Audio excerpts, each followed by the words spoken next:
Sa kabilang linya, live via Zoom, si Ma'am Cherry Lynn Arcio, ang tarantang ina. Oh. Good morning po sa inyo, Good morning, Ma'am Cherry. Magandang umaga po sa inyo. Ayan, kung alam ko, pamilyar sa inyo ang mukha ni Ma'am Kasi Cherry. laging dumadaan sa Facebook pag nagsiscroll ka. Yes, oo. Nakakaagaw talaga ng atensyon dahil yung ginagawa ni Ma'am Cherry ay nagpapakain po ng mga stray dogs and cats. Gusto nating malaman, Ma'am Cherry, kailan po kayo nag-umpisa sa inyong advokasya? Nag-start po ito January 17 last year. So parang mahigit isang taon na. Mag-iisang Opo, taon. 1 year and 8 year. months. Ayun. Ano po yung nagtulak po sa inyo, Ma'am Cherry, para po gawin itong ganitong advokasya? Bago ho kasi lumabas ang Stray Feeder by Heart, tayo po ay channel of blessing naman po sa mga tao. Since medyo nahiya na ako sa Diyos dahil hindi naging maganda yung output nung mga ginagawa natin. So nag-resign ho ako bilang channel of blessing ng Diyos. Ngayon sabi ko sa kanya, kung meron kang ipapagawa ulit, gagawin ko po ulit yon. So ngayon ho, ang nangyari ay meron hong namatay na aso dito sa tapat namin na nanawagan ako sa lahat ng groups kasi pandemic po noon eh. Ngayon, kung wala nag-claim sa bata, pero namatay kasi yung bata, ma'am eh. Ang ano doon is, nag-notify si Meta sa akin kasi nag-viral siya. Opo. Nag-10 million yung panawagan kong yun. Nag-viral. Ngayon, sabi ko, Panginoon, ito ba yung ano ko? Ito ba yung bago kong ministry sa'yo? So, tumakbo ho yung mga araw na yon hanggang sa nailibing na yung bata po ng maayos na kung wala ka man naging lugar dito sa mundo ng mga tao, bibigyan kitang pangalan at bibigyan kitang maayos na libingan. Doon ho nag-umpisa lahat yon na nagpakain ako ng pusa naman. Pero that time po, wala pa akong umpisa na pala ng araw ko yon bilang Stray Feeder by Heart. So, pinost ko ulit ho yun. Kaso nabash ako, ma'am. Bakit po? Pero blessing yung bashing na yon. Kasi maraming nagalit dahil nilagay ko lang yung pagkain sa semento. So, nag-reflect sa akin yon na ito na talaga yung time ng ministry ko na doon nagkaroon ng wisdom na paano ka ba kumain? Paano ka ba pinakain? Siyempre may plate. Merong baso, may tubig, may pagkaing disente, malinis. So naging bahagi yon ng pagiging feeder by heart para matuto. So inayos ko yun. Kaso that time, dahil sa tiring naman ng budget natin, nagsumika po tayo kay Facebook, kay Meta, na magkaroon ng compensate. After 4 months, naswelduhan ho tayo, iniwan na ho natin yung dry food. No? Naglabas ho tayo ngayon ng wet food. Kasi ang Diyos naman ho is parating the best yung gusto niya para sa atin. At kabilang ho doon ang strays ha. So kung ano ho yung merong mga sa breeder, yung mga breed na mga aso pusa, meron din ho ang strays. Opo. Ma'am, pwede ho bang itanong kung kayo po ay nagtatrabaho, ano po yung inyong source of income? Opo, ako po ay isang ahente ng multinational health insurance / ahente po ako ng kahit na anong hinahanap ng mga tao. So yun ho yung resources ko na hanggang ngayon nagpapatuloy siya na maging income talaga. At doon ko ho napatapos ang 2 kong anak. Wow. At ngayon, yung bunso na lang po ang pinag-aaral ko. Opo, okay lang ho bang itanong kung yung inyo pong kinikita sa inyong trabaho ay nakakasapat din para po dun sa inyong advocacy? Kasi ho baka ang nagtatampo naman yung inyong mga anak. Na parang, ano ba yan? Ano ba yan, mami? Sa halip na sa amin mo ibigay yung pagkain na pupunta sa mga aso at pusa. Ay, hindi po ganun. pag ang Panginoon ho, ang Diyos, nagbigay sa iyo ng ministry, hindi ho ganon. Iyan po ay hiwa-hiwalay ho yan. Dahil po doon sa mga sideline ng tarantang ina nyo, nakocompensate po ang pamilya ko. Solo parent po ako. So salamat po sa Diyos na napagtagumpayan. Ngayon, dalawa na ho silang may pamilya. Yung bunso ko na lang. Compensated ho ako sa aking trabaho. Pero magkaiba naman po ang stress. Dahil iyan ho ay talagang iniskrima ko sa Panginoon na kung paano ko sila mapapakain ng maayos. At tinugon naman ho niya talaga ako.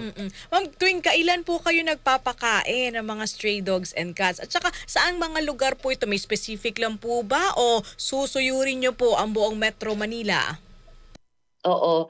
Actually, ma'am, ang e-bike food cart for strays is 50 kilometers ho ang kayang takbuhin.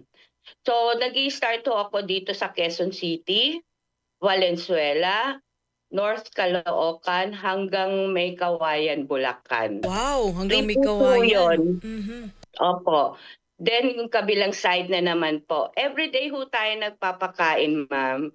Hindi tayo pwedeng magpahinga sa araw-araw ng ginawa ng Diyos dahil ang Diyos hindi rin ho nagpapahinga para sa atin. Every gising is a blessing. Yun yung inaano ko doon eh. So wala akong holiday, wala ho tayong rain or shine. Talaga nagpapakain po tayo. Tsaka yung binabanggit po ninyo, dati dry food, yung kumbaga dog food, kibbles ba tawag doon? Yung parang nabibili hong sako-sako, pero ngayon, medyo nag-level up siya. Wet food na nakalata. Oo. Yes po.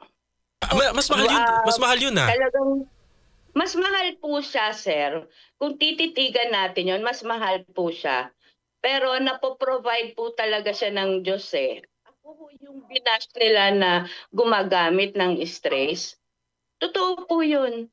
Exactly. Ako po yung gumagamit ng aso, pusa sa kalye.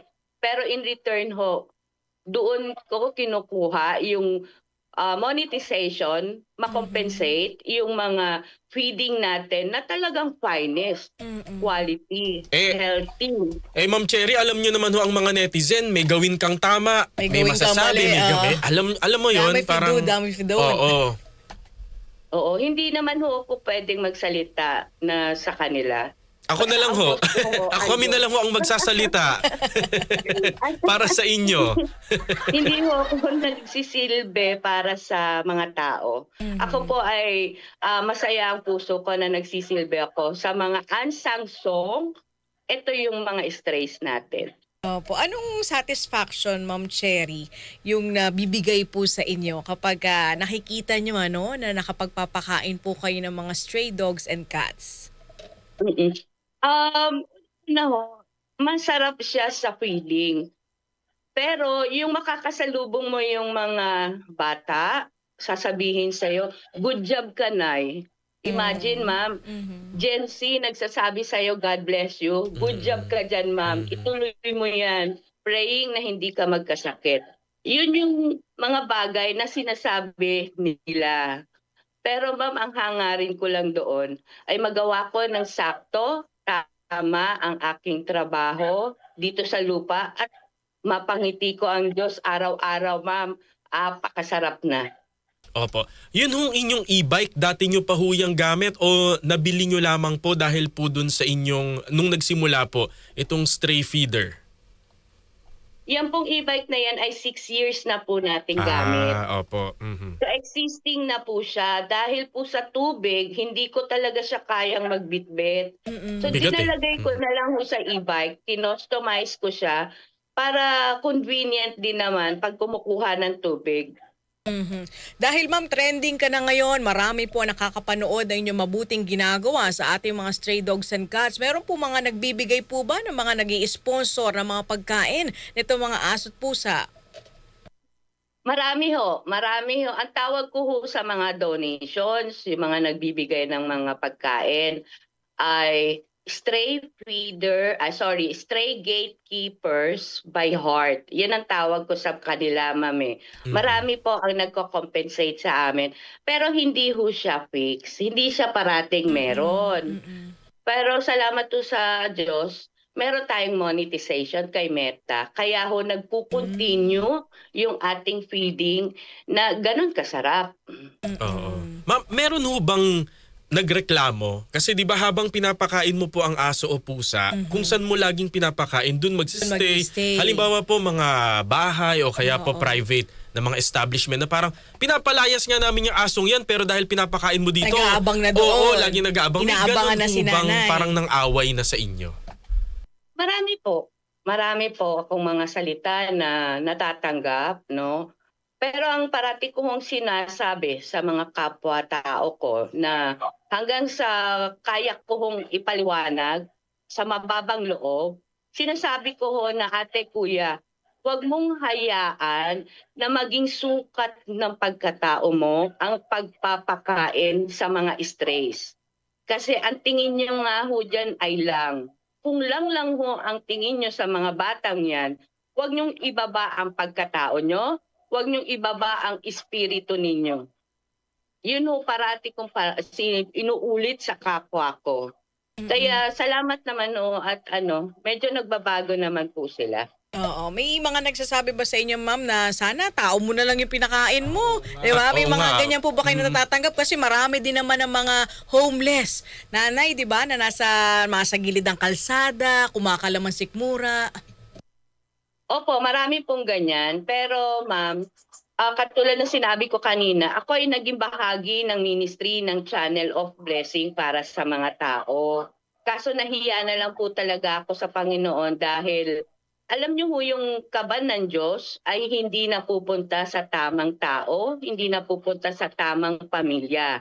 In a sense na inabuso na talaga nila ang Diyos. Eh, siyempre, hindi naman ho pwede mag-penetrate ang Diyos bigla sa harapan nila, di ba? So ako na mismo ho ang nag-resign. Kaya napunta ho ako dito sa Stray Feeder by Heart. Feeding pa rin. Dati ho feeding, Opo. ngayon feeding pa rin. Opo, kasi sa totoo lang po, Ma'am Cherilyn, ang tao kasi minsan pinakain mo na darating yung panahon na, alam mo yun, wala namang utang na loob. Wala Alam niyo po utang yun, na loob. ang mga aso pusa, kahit nakikita natin sa mga viral video na Correct. sinasaktan ng amo, loyal pa rin sila sa amo Oo, nila. yan. Tama. Alam niyo po yung unconditional love. Unconditional love. Yun. Oo. Sa aso pusa ko lang ho nakita. Kahit na sino hong tao, wala hong pwedeng pumalit na unconditional love ng strays. Sila ho talaga yung epitome ng being unconditional love. May balak po ba kayong palawigin itong inyong pagpapakain, nanay? Sa Parang mga members, ganun. Oo, para po mabigyan din ng pagkain yung mga stray dogs and cats sa iba pang lugar dito po sa ating bansa. Kung loloobin ho ng Diyos, no, nag-aabot naman po tayo ng mga pagkain sa mga stray feeder pa rin na para yung hindi natin maabot, nakakapagbigay ho tayo doon. No? Pero kung palalakihin ho yung pagiging stray feeder by heart, ang dalangin ko ho ay mabigyan tayo ng ospital ng Diyos para sa Yes. mga Oo. aso at pusa. Hindi ko ho sinabing exclusively lang para sa mga walang pondo ha. Ito po ay open talaga para sa lahat. At kung paano ho magiging posible yon, mananatili pa rin ho akong content creator. Kasi free ho yun eh. Free yung hospital na yun. Alam mo, nanay, pag ganyang kabuti ang kalooban mo, hindi naman imposible na dinggin ng Panginoon, ano? Ang iyong hinihingi, di ba? Especially napakaganda po Amen. ng inyong advokasya. Opo. At siguro po Salamat po. bilang panghuli na lamang po, saan po pwede kayong makontak ng ating mga kababayang nanonood at nakikinig po ngayon sa Luzon, Visayas at Mindanao para kung halimbawa po magpapadala ng mag-donate. donation pero halimbawa malayo, pwede bang in cash? Cash na lang, pwede si nanay na lang bibili Yes, ng food. opo. Saan po kayo pwedeng makontak? Actually ho, yung in-kind and in-cash na papadala ho talaga sa akin. I-PM nyo po ako doon sa Facebook. Stray Feeder by Heart po. Ita-type nyo lang po yan at makikita nyo po lahat ng videong lalabas ay Cherilyn Arcio. Yun po yung pinakamadalas. Kasi sir, ang isang problema ko is ang dami nang nag-scam. Alam ko yung mga dummy ginamit, account. mga video ko. Naku. Opo, mga video ko, ang mga ginrab nila. Tapos malalaman ko na nagbigay sila ng donation. Titingnan nyo rin naman po kung yung donation ninyo, pangalan talaga ni Cherilyn Arce. Yes, opo. Di ba po? So, Yun lamang po. Opo, Stray Feeder by Heart. Yan po yung inyong Yes, official sir. account. Opo.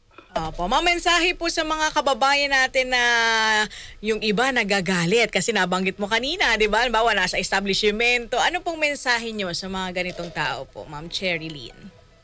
Ako naman po inilagay ng Panginoon dito sa Stray Feeder by Heart niya na equip na, ma'am. Equip na magpasensya.